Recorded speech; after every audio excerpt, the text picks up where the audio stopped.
Welcome to Navigating the Cancer Journey from the Spousal Perspective. The role of a caregiver and loved one carries its own hopes, stressors, and fears. We'd like to thank Merck for making this session possible.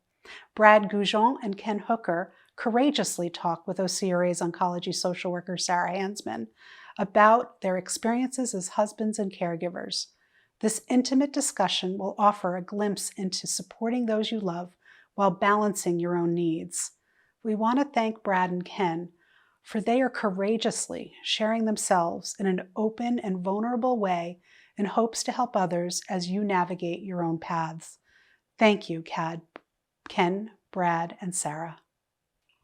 Hi, everyone, and welcome. My name is Sarah Handsman.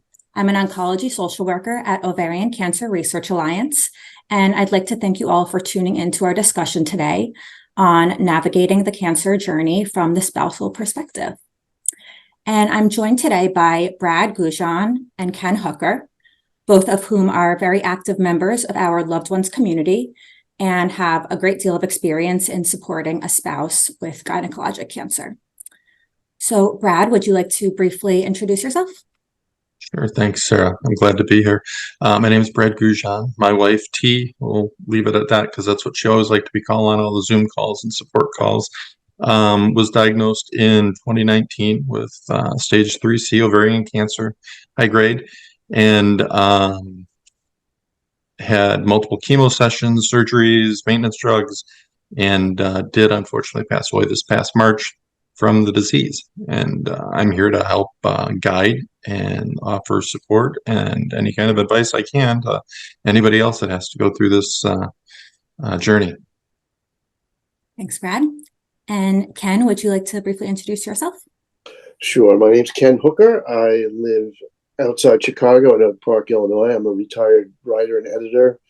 My wife, Linda, was diagnosed in November of 2020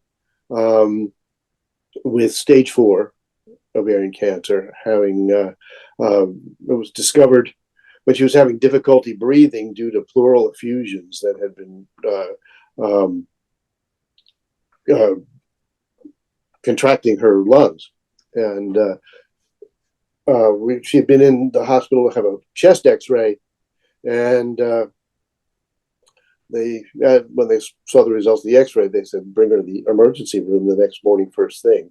And at that point, it was COVID lockdown. So I was not able to actually stay with her. And she got the diagnosis in the hospital, called me with it. And it was still another day before I could actually be with her when she came home. She underwent chemo, surgery, follow-up chemotherapy, and went after that for about 14 months with no treatment, just watchful waiting. And she had another round of chemotherapy about a year ago, and has been on maintenance regimen of Avastin since then. She's doing okay. She's doing well, and she's at this point recuperating from a big hernia surgery, and but she's managing fine, and that's where we are. Great, glad to hear it. Thanks, Ken. And so we are so grateful to you both for your willingness to share your insight with us today.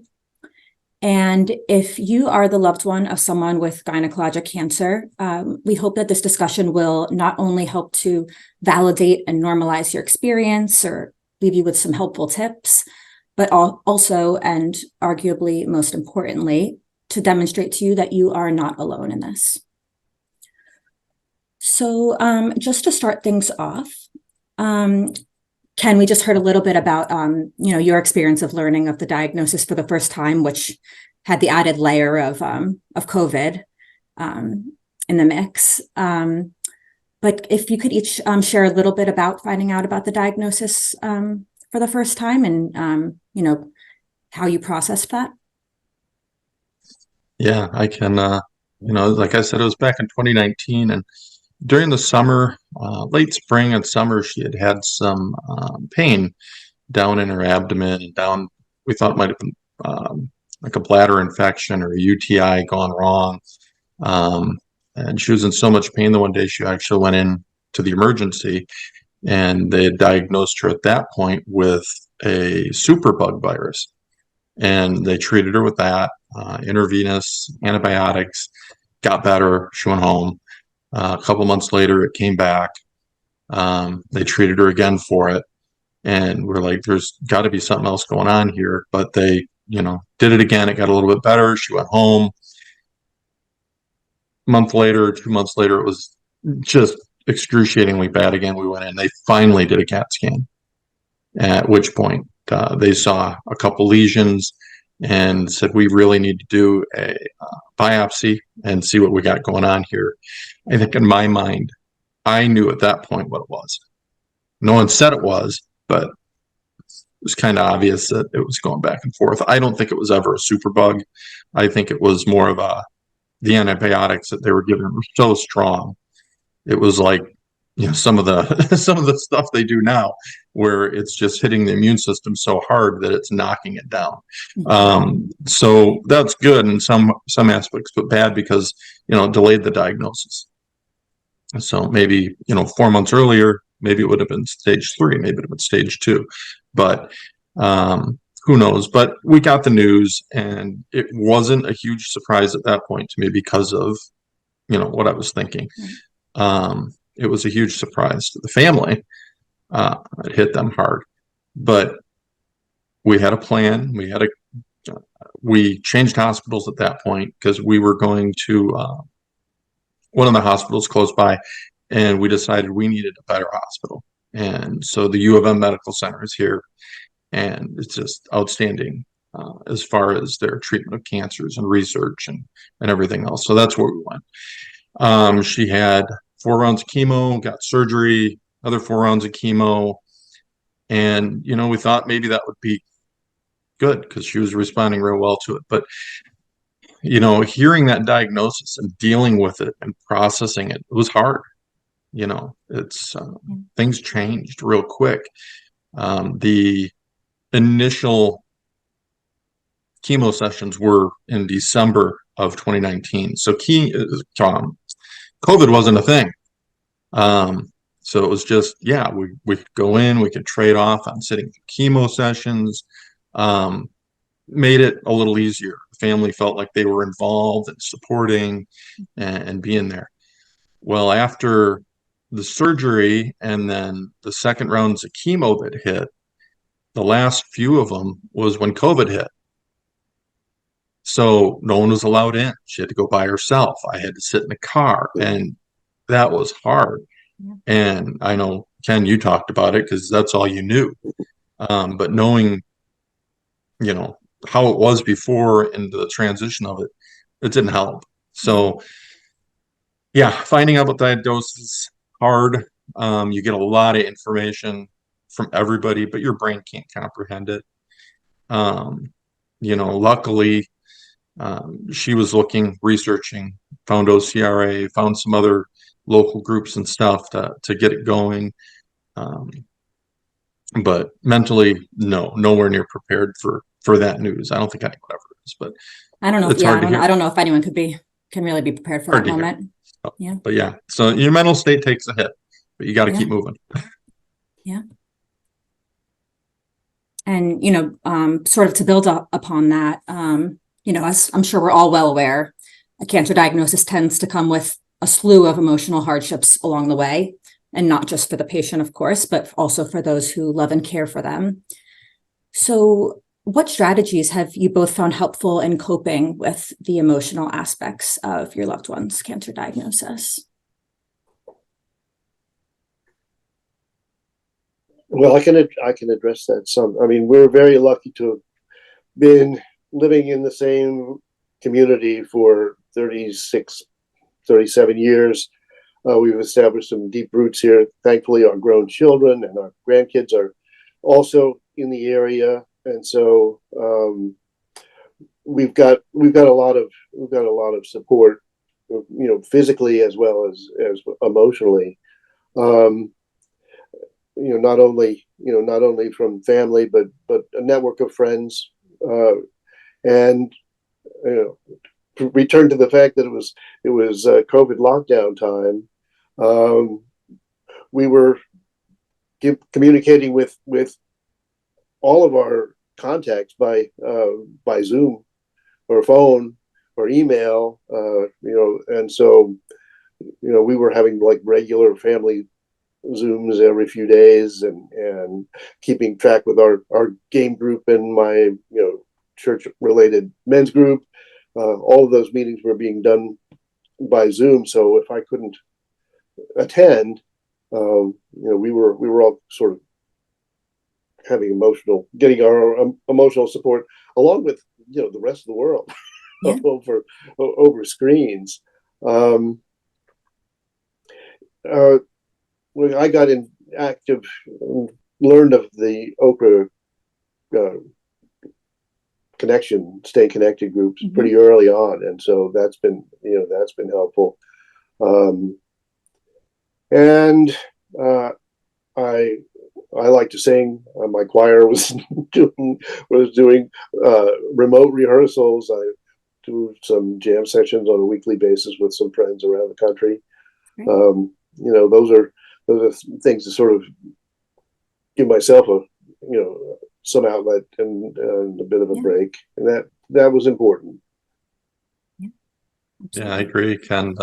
The Zoom sessions were really unique because once we started getting into the COVID stuff and trying to figure out, well, family can't come over anymore, and she was just craving having family time, and so was family. They wanted to see her, but no one could come over, and so we started having weekly family Zoom calls on Sundays. And so she was able to see everybody and talk to everybody, get updates, and they talk on the phone and stuff, but it's not the same as seeing. And every once in a while they'd do a surprise, come over, and, do something together. She'd watch through the window, talk through the screen. So we do stuff like that too. So, but yeah, the support. I think for me, I didn't engage anything. I thought, yeah, I can handle this. And yeah, no, you can't. You got to get help. And even if you think you can, until you get the help and realize what it does, you have that, oh, that's why I should have been doing this moment. And the meetings, the weekly meetings that we have with OCRA, so helpful. And once I started talking, Sarah, with you, with Tracy, seeing what that did, I actually finally listened to my wife. Yeah, because we don't listen to them. And finally found a therapist and started seeing them weekly. Yeah. And that helped too. The addition of that with these and some other things that we would do as well that we'll talk about here shortly. But if you can get help, get help. It doesn't hurt. It's not weak. It only helps you get through it. Yeah, such an important message. And it is really hard to take that first step. And if it's something you've never done before, but to your point, once you do, you realize how much of a relief it can be and how much it can just make the whole process a little bit easier along the way. And it's all about taking that first step. Yep. Thank you. And, and I think that speaks to one of the messages that is so critical for caregivers to remember, which is that you just can't pour from an empty cup, right? And one of the best ways to keep our cups nice and full is to practice regular self-care. And, that can involve things like we were just discussing, seeing a therapist, attending support groups, quality time with family and friends. But self-care can look like a whole bunch of different things. And so I was just wondering if you could speak a little bit more to what self-care has looked like for you since the start of this journey, and if you have any suggestions as to how to fit self-care time into such a busy schedule of caregiving duties, medical appointments, work commitments, households, responsibilities, and everything like that. Yeah. Fitting self-care in is not easy. And I don't think I ever heard the term self-care before this journey started for me. I was like, I don't even know what that is. Self-care was simply taking an hour once a week and walking through the neighborhood alone, get my thoughts together. Or maybe it was driving to one of the local, what are they called? Campsites, natural places that are around. They got trails you can walk and go in there. Just a change of scenery, self-care. Taking time to watch a movie, just disengage, escape from the reality just for a minute. But scheduling it, very difficult. I was working full time. I was at the beginning of it going into the office 5 days a week, and they were very good about saying if you need to be home, work from home, which was helpful. Once COVID hit, I was working home anyhow, but that didn't matter. But even then, I couldn't go to the store and walk because I couldn't bring something back. Right. So the self-care I had to find had to be alone. It had to be away from other people. So a lot of times it would be a walk in the woods. No one else is out there. And it wasn't on trails that everyone else is walking. It was the unused trails, the muddy trails, so we would, the path less traveled. Yeah. So, and that's what it looked like. And, between appointments, finding time, I was lucky to find an hour, but that 1 hour a week did so much. It got me through the next week. Right. Exactly. And that's the key point. That's so important because you got to recharge because you can't operate from a negative balance. Right. No.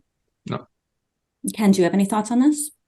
Well, I can reflect on the fact that having been retired, it was a lot easier to find time because I wasn't having to neglect or worry about accomplishing, professional work.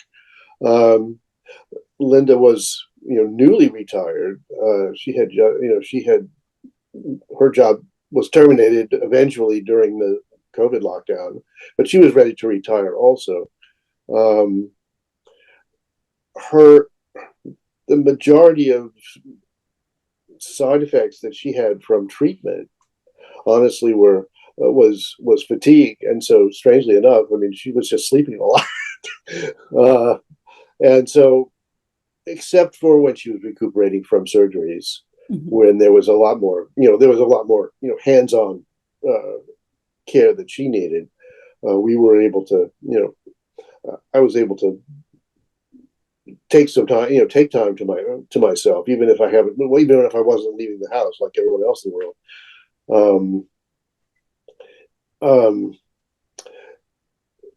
Linda also got involved pretty early with some online art classes through another organization, and she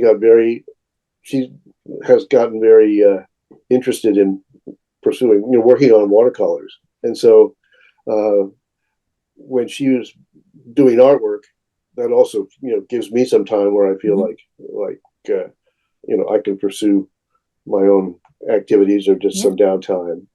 And just spending time together. We were happy to have time with each other, with neither of us working, and when she was feeling up to it, just hanging out, we provided a lot of emotional support for each other, as we had throughout the 40 plus years of marriage that we've shared. Yeah, and I think that's also a good point worth mentioning, that keeping that strong marital foundation in mind, that even though there are so many other changes and so many new factors entering the relationship, that foundation's still there, and you can still lean on each other for support, right? Yeah, it's important to remember that she's still the same person. Yeah. She's not defined by her diagnosis. Right. And I mean, it's helpful for me to remember. It's helpful for her to remember, and that we can have normal time together and enjoy it. And that's and that's kind of brings me to my next thought, was that just talking about how much does change once cancer enters the equation, and how that almost inevitably includes some level of change into the relationship dynamic, maybe more so for some situations than others. But that is why it is so valuable to seek out and maintain those pockets of normalcy within your relationship when you can, right? Mm-hmm. So, do either of you have any thoughts on some ways that you've tried to maintain that sense of normalcy? Sort of just doing your best to almost put cancer on pause for the time being, and just kind of, and enjoy, each other as a couple.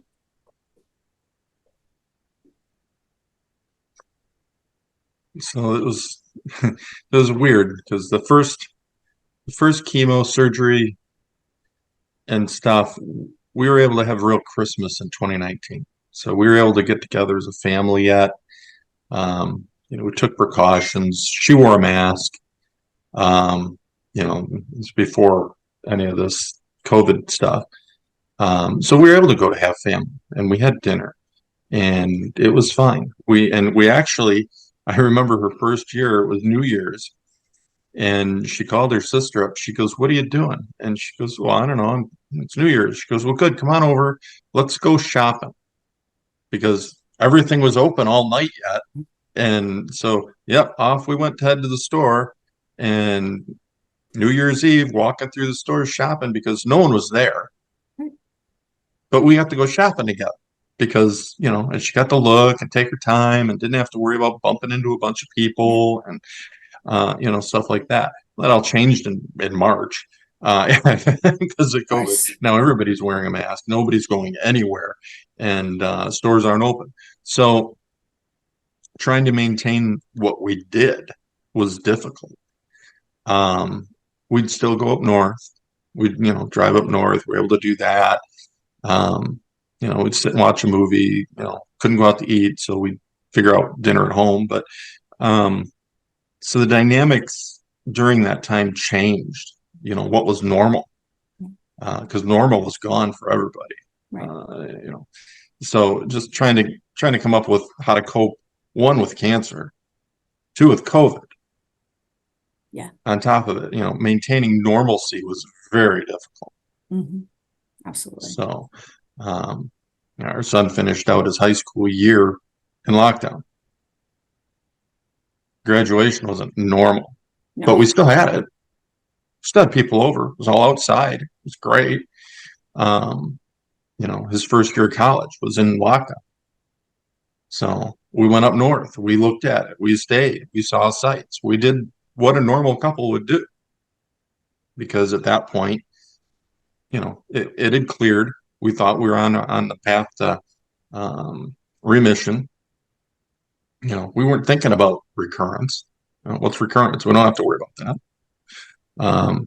We did eventually, but but that's, trying to maintain normalcy. The first year and a half, 2 years was difficult because of COVID, but we did try, and it helped. Yeah, and it sounds like even if it's was sort of modified normalcy, you fit those moments in where you could. Yeah, and I'm sure that probably felt good in the moment. Yeah. Do you have anything to add to that, Ken? Well, we had already established a pod with our daughter, son-in-law, and grandchildren by the time Linda was diagnosed, because as I say, COVID did.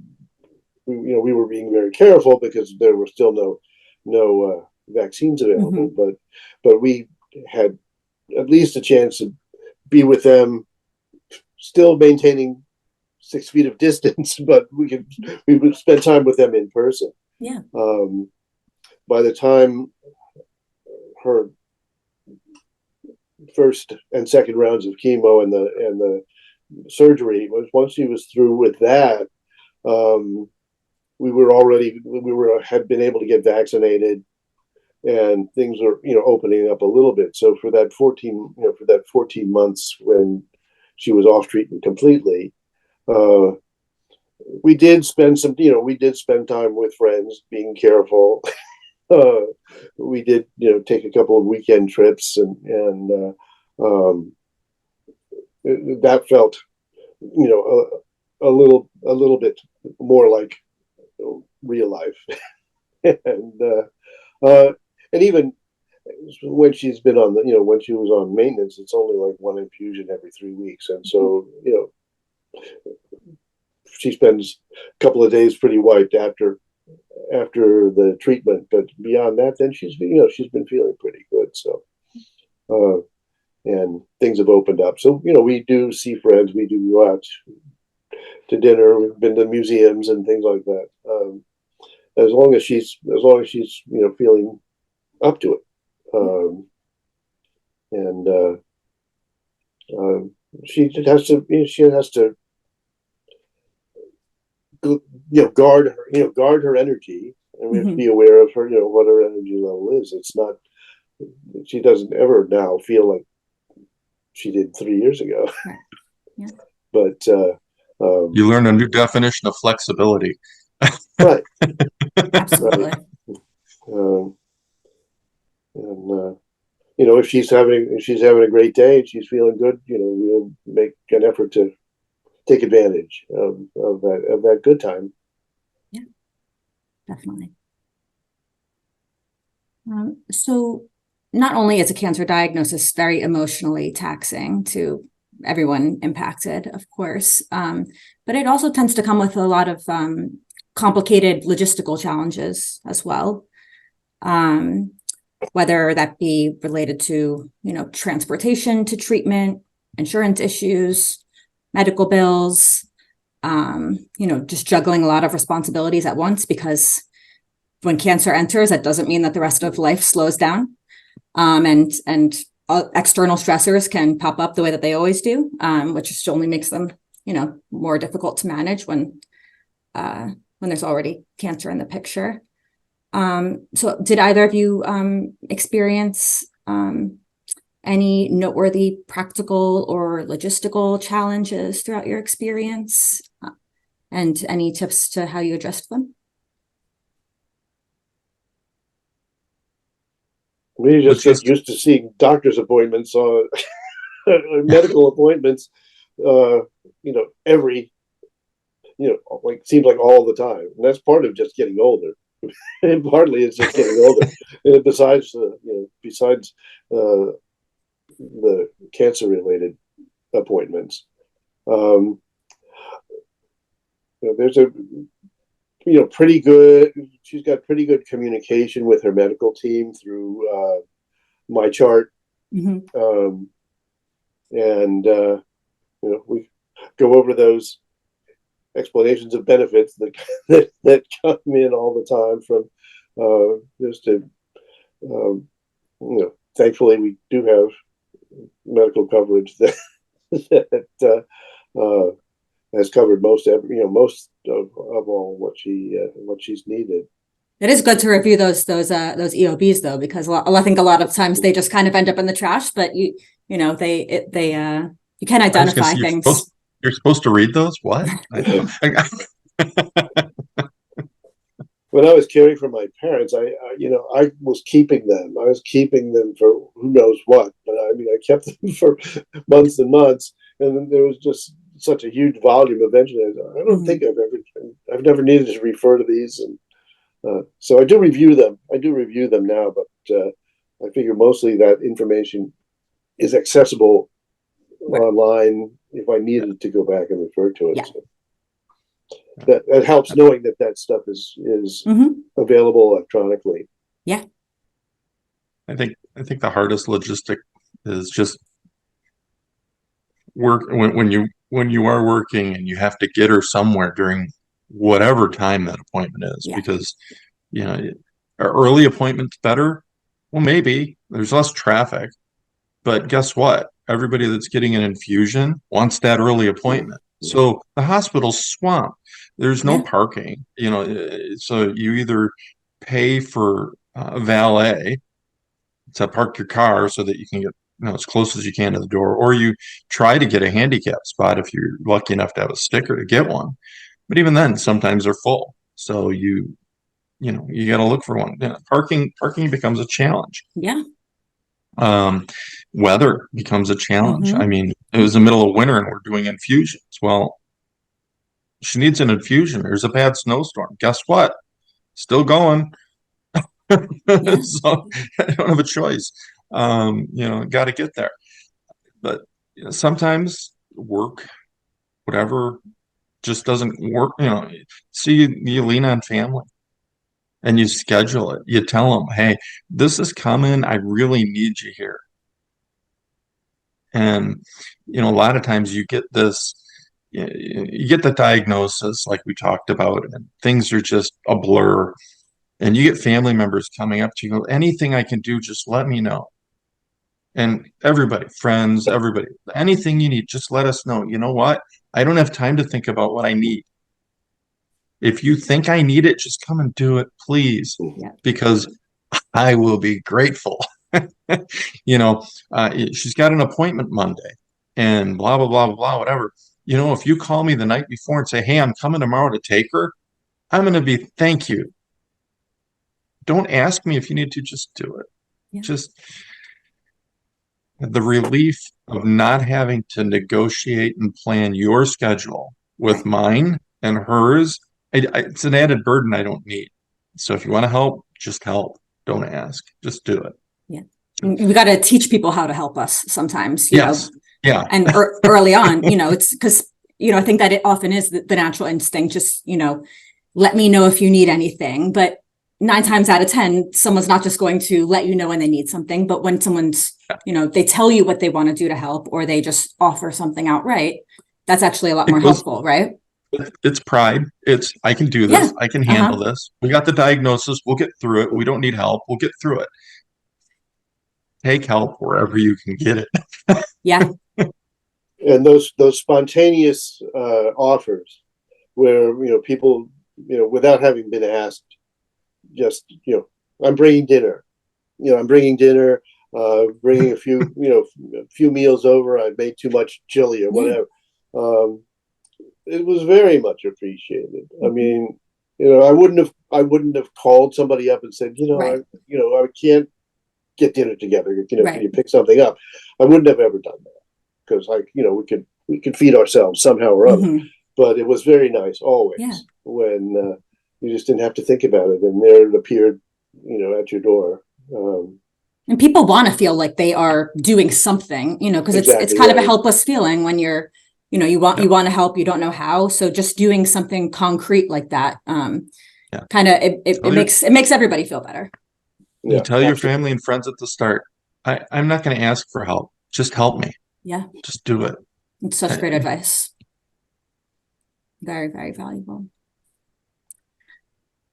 So I don't think we can end our discussion without touching upon one of the most important themes of all, and that is holding on to hope.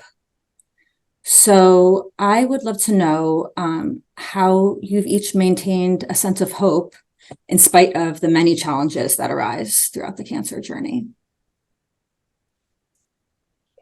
I can start with that. I do feel hopeful. We're generally, both Linda and I have an optimistic outlook on most things, despite having weathered all kinds of things over the course of our lives together. So far, she's being treated by a really good medical team at one of the top cancer centers in the Chicago area and in the country, Northwestern Medical Center. So far, she's felt comfortable with the team and their communication. So far, the treatments have helped her, and thankfully without an awful lot of negative side effects. We're also aware and grateful for the amount of research that's going on, the new treatments being developed every day, and we're hopeful that she'll recuperate fully, and if there are recurrences, that she'll be able to be treated successfully. That's I hope it's not completely unrealistic, but that's the attitude that we both take, and I think it's largely justified by our experience so far. And it goes a long way. Yeah. Hope changes over the journey. That's for sure. I mean, the initial diagnosis, really hopeful. The surgery is going to do it. The chemo is going to knock the rest of it out. We got this. Until the recurrence hits, then your hope takes a hit. But there's still hope. There's more chemo. There's more surgery. It's good. And then as we learn more, medical community learns more about maintenance drugs, Avastin and some of the other ones that they're on, that if you do have some of the markers, these maintenance drugs are outstanding. They will prolong the recurrence time really well. And some people never have recurrence. So it's just, there's hope. I got on to the point where, we had to decide it's time for hospice. Where do you find hope? This is my hope. Helping, communicating, telling people what's out there. Take advantage of places like OCRA and other support groups and engage. And that's my hope now. And that's, the evolution of hope is, it changes, but it's still important, and it still allows you to make meaning out of these really difficult experiences. And, just all very well said, and not to mention very inspiring. So thank you both for that. And thank you also for pointing out the availability of resources that are available for loved ones and patients alike to take advantage of, whether through OCRA or a variety of other organizations. We have our support groups, we have our peer mentorship program, which has recently expanded to cater to loved ones as mentors and mentees. And, I think it's an important reminder that you're not alone in this journey, and there is a community here for you. So while there is so much more ground that I wish we had the time to cover, we are unfortunately approaching the end of our time today. But I really just want to thank the both of you, Brad and Ken, so much again for joining us and sharing your stories, your advice, your vulnerability. I think this was a really meaningful discussion, and I appreciate your expertise and experience. I'm glad I was to take honored. part. Yeah, honored to be here. Can't say enough about OCRA. One parting thought I have is you do get a lot of information and you don't comprehend what it is. But programs like this are really important. Programs like this in person are really important. Programs like this virtually are even more important. Cancer patients are immune compromised. They don't want to be around people, but they need contact. This gives that contact. And hopefully programs like this continue virtually because it's really important. Couldn't agree more. Absolutely true.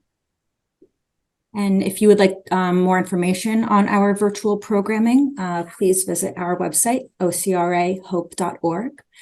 And yeah, and we welcome you to our loved ones community, and thank you for joining us today.